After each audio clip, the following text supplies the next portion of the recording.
बड़ा रजा तनवा से बेटी करौनी कवा हो ले जिया। हर बड़ा रे कठिनवा से बेटी करौनी कवा हो ले जिया।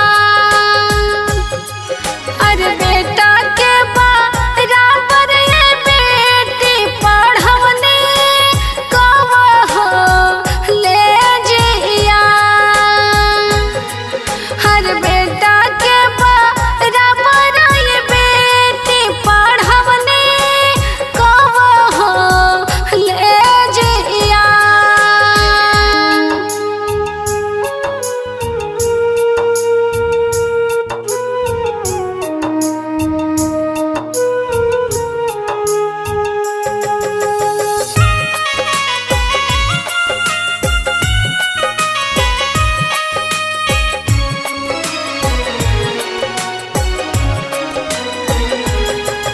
अरे छोड़ी चली देहलो ये बेटी अपने हो ससुरावा।